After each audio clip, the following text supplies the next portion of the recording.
विधानसभा निवडणुकीच्या तोंडावर बच्चू कडूंना धक्का बसण्याची शक्यता आहे। प्रहारमधून आमदार राजकुमार पटेल बाहेर पडण्याच्या तयारीत आहेत। प्रहारचे आमदार राजकुमार पटेल यांच्या बॅनरवर बच्चू कडू यांचा फोटो गायब झालेला पाहायला मिळतोय आणि त्या ठिकाणी मुख्यमंत्री एकनाथ शिंदे यांचा फोटो लावण्यात आला। मुख्यमंत्री एकनाथ शिंदेंकडून विधानसभेसाठी मोठा शब्द मिळाल्याची चर्चा आहे। आमदार बच्चू कडूंची तिसरी आघाडी आहे, मात्र प्रहारमध्येच बिघाडी असल्याचं पाहायला मिळतंय। अपडेट जाणून घ्यात प्रणय निर्माण आपल्यासोबत आहे। प्रणय, काय नेमका निर्णय आहे राजकुमार पटेल यांचा? त्यांच्याशी तुझा काही संपर्क झालेला आहे का? काय सध्या सर्वत्र चर्चा आहे?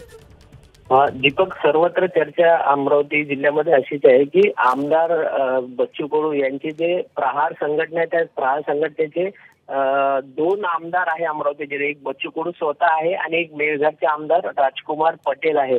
यांचं कालपासून एक सोशल मीडियावर एक पोस्टर बॅनर व्हायरल होत आहे।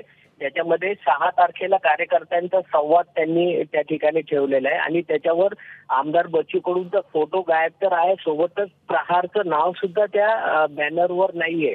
त्यामुळे चर्चेला उधाण आलेले की आमदार बच्चू कडू आणि प्रहारचं नाव आमदार राजकुमार पटेल का नाही टाकलं, कारण ते त्याच पक्षाचे आमदार आहेत। त्यामुळे ते चर्चेला उधाण आलेले आहे आणि त्याच्यावर केवळ मुख्यमंत्री एकनाथ शिंदे यांचा फोटो आहे। 6 तारखेला ते संवाद मेळावा आज घेणार आहे। आता वेगळी चूल मानणार का किंवा शिंदे गटात सामील होऊन शिंदे गटातून ते उमेदवारी अर्ज दाखल करतील, अशी पण चर्चा अमरावती जिल्ह्यामध्ये होत आहे।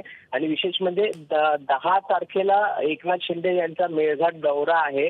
आमदार राजकुमार पटेलने जे विकास निधी आणलेला आहे त्याच्या भूमिपूजनासाठी एकनाथ शिंदे हे मेळघाटच्या दौऱ्यावर आहे। कदाचित त्या दिवशी अंतिम निर्णय होण्याची शक्यता आहे, परंतु चर्चा अशी आहे की एकनाथ शिंदे गटात राजकुमार पटेल जातील। त्यामुळे आमदार बच्चू कडू यांना हा खूप मोठा धक्का बसू शकतो। दीपक, प्रणय, धन्यवाद दिलेल्या सविस्तर माहितीबद्दल। एबीपी माझा, उघडा डोळे बघा नीट।